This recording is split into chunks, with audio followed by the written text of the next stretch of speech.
So, absolutely unbelievable.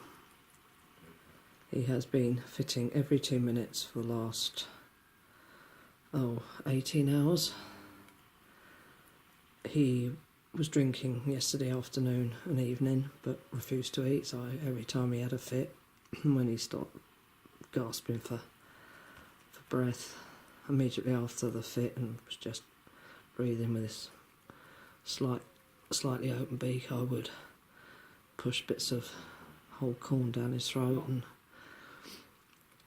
I made some sort of bullets out of high protein crumbs and brown bread and mashed up corn, wheat and oats, and put them down too, and I was doing that sort of every 2 or 3 hours.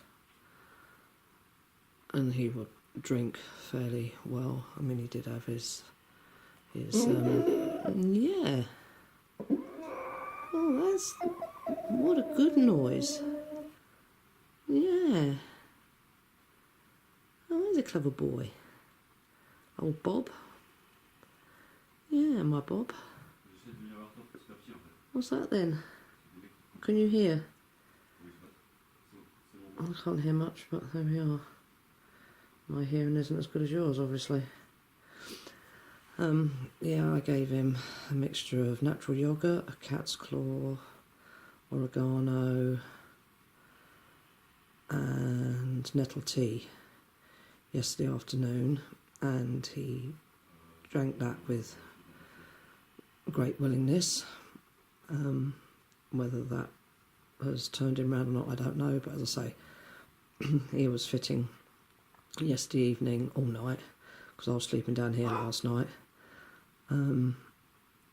every 2 minutes, and they were getting more and more aggressive as they went, to the point when he was literally turning himself over on his back and flipping back up again and climbing up the side of the cage and flapping. He doesn't vocalise at all when he has a fit. It was just awful. It was really making me very, very stressed.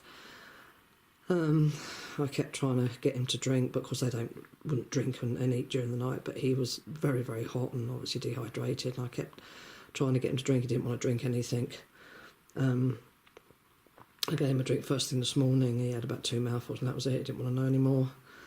I've been trying him every 20 minutes from 8 o'clock this morning to now, which is now 4 o'clock. Well, when I got him out of the cage it was 3, just after 3. And I would have to dip his beak in the water, and he would just sort of beak at it, but he didn't actually drink with gusto, and I thought, well, that's it. So anyway, I got him out here, and I thought I'd put some milk in with the water, because he was extremely dehydrated, and I thought he needs something to give him some form of sustenance, not eating for, well, ever since about 7 o'clock last night, and that was the last time I forced anything down his throat. Well, I didn't force it, I just dropped it down. I mean, he would swallow it quite happily, he wouldn't choke or fight or do anything, but he just didn't want to eat it himself, he just didn't want to pick anything up. So I put him on the floor, he had 3 fits. I gave him the milk and water, which he drank heartily. He had 2 more small fits. Then he head stood, head down, bottom up. First time his tail's been upright for a week. Trembled, flapped his wings, laid down as he is now, exactly as he is now, and I thought, okay, but he was looking very alert. So I put the food in front of him, and he immediately started eating it. And he hasn't had a fit now for 3/4 of an hour. So, brilliant. So I'm mixing him up some more natural yoghurt, cat's claw, nettle tea, oregano, some warm water. I'm going to put some milk in it as well, and give him that. But I can't understand it. I say, from fitting every 2 minutes for the last 18, 19 hours to having 3 major fits when I got him out of the box, to the point where, in fact, as I was lifting him out of the box, he went so berserk, I actually dropped him. I mean, he was only an inch off the floor, but nevertheless, he just powered his way out of my hands. I had a good grip on him, and I dropped him on his front. He went flying across the cage and hit the bars. Whilst I'm not because I dropped him, because he was fitting so violently. And then he was out here. He stood up immediately, but then had 3 fits, pushing against my legs and flapping and chucking himself around against my legs. Then had 3 smaller ones, as I say, where he just sort of pushed against my legs and trembled a bit. And then lay down like that after headstanding for about 3-4 minutes. And I'll say that was only about 2 or 3 minutes after he'd drunk his milk and water, and he hasn't had a fit since. So we'll give him his yoghurt and see what happens.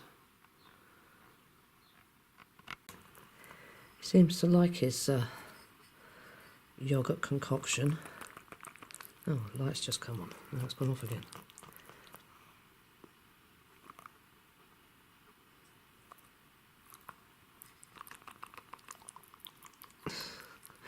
Going on and off. Change position. There we are. It's strange, as it goes down, he sort of makes like his crop or his throat makes like a popping sound.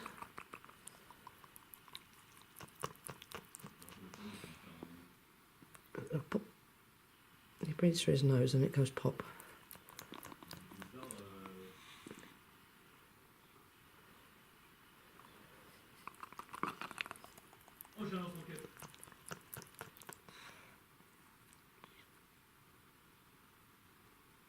Didn't do it that time.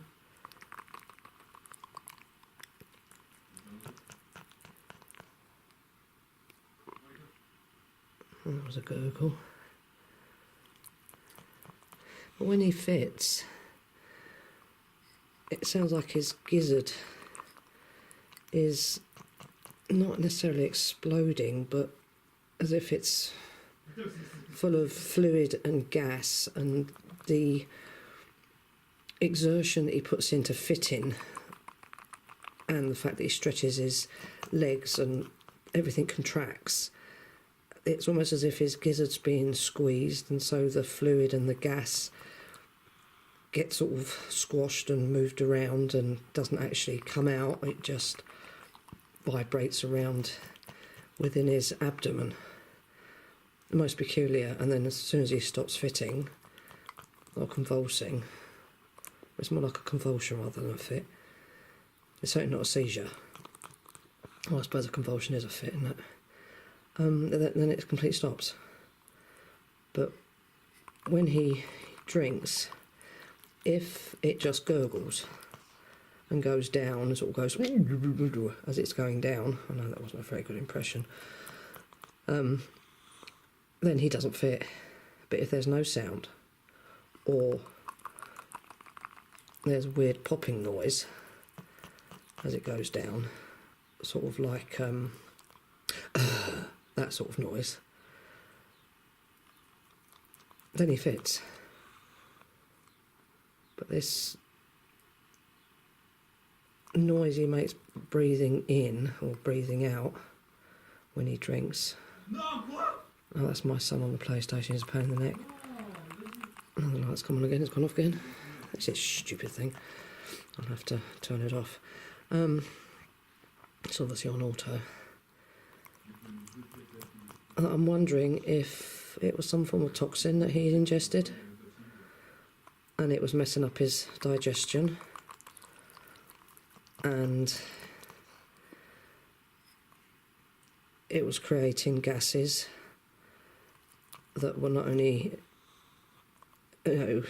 compromising his blood, which was causing brain and neurological problems, but maybe the gases were affecting his oxygen levels in his blood, and or the air sacs that are around his body. Perhaps the gases were contaminating those, so his whole system was being compromised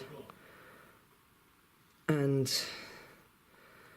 was toxic. So you know, neurologically and blood-wise, he was in severe trouble, and that's why he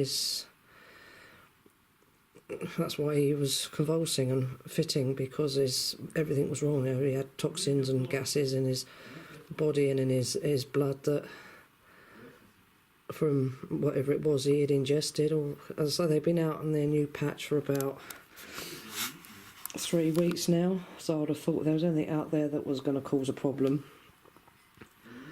it would have manifested itself before now. And he's always done this. Is why I call him Bob, because he's always, when he walks, he does this head bobbing, not front to back but side to side,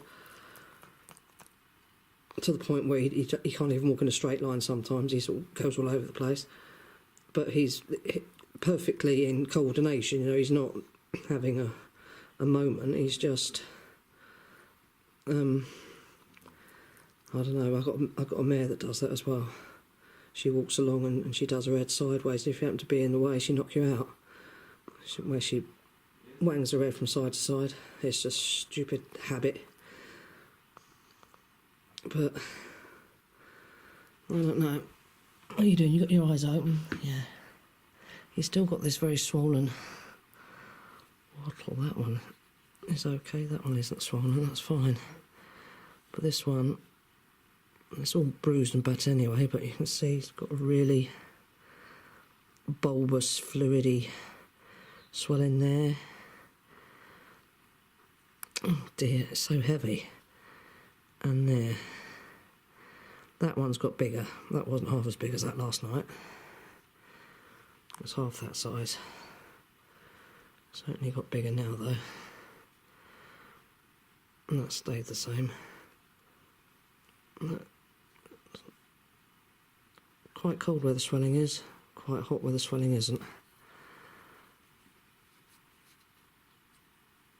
And that one's normal temperature.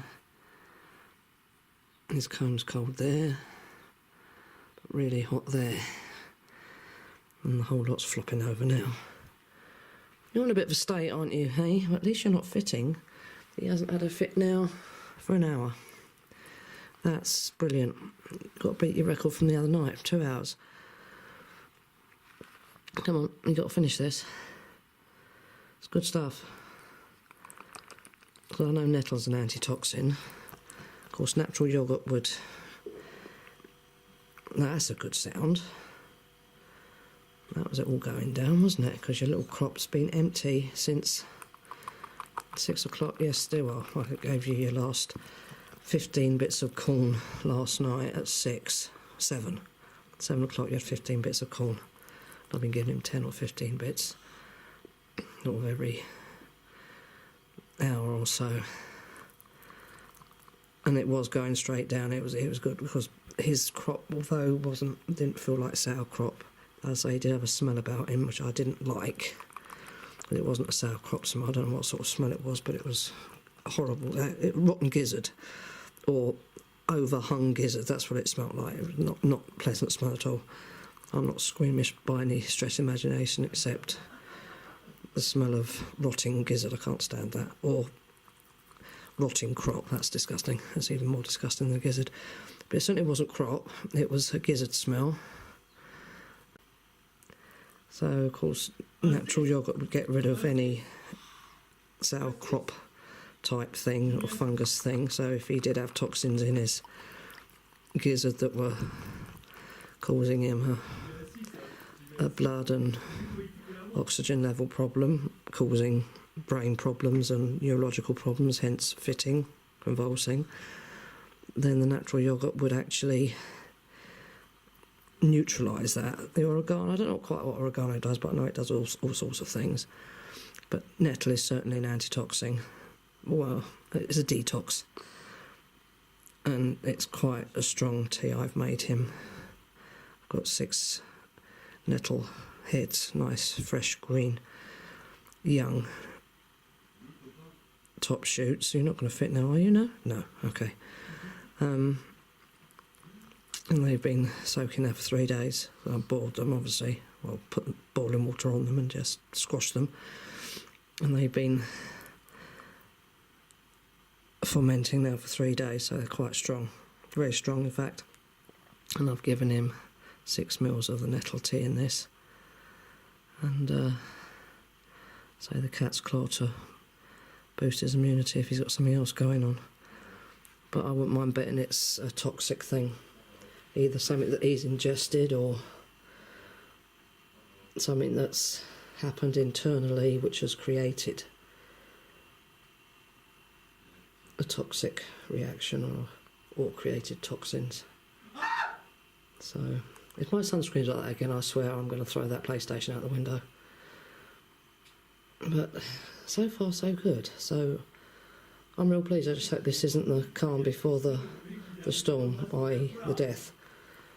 Again, although he didn't die the last time, he just got progressively worse with the fitting, with the convulsions, but to suddenly stop convulsing and be a perfectly normal rooster again, apart from obviously very weak because he hasn't eaten for a day and a half. Well, hasn't eaten properly, only what I've given him. Then he certainly hasn't eaten anything today. Wouldn't touch it or drink. So dehydration as well as lack of food. But if he's happy sitting on the kitchen floor on the dog towel, then so be it. He can stay there all day. Not a problem. Not for the rest of the day. Until I put him back in his cage tonight. And if he's not happy in his cage tonight, then I might just leave him floating around in the kitchen. If he's happier like that, anything for literally a quiet life. Because the noise he makes, crashing around, is something else. Sounds like a bomb going off. Or a lunatic velociraptor loose in the kitchen. Hey little man. Hey Bob. You gonna sleep now, are you? Okay, we'll leave you in peace.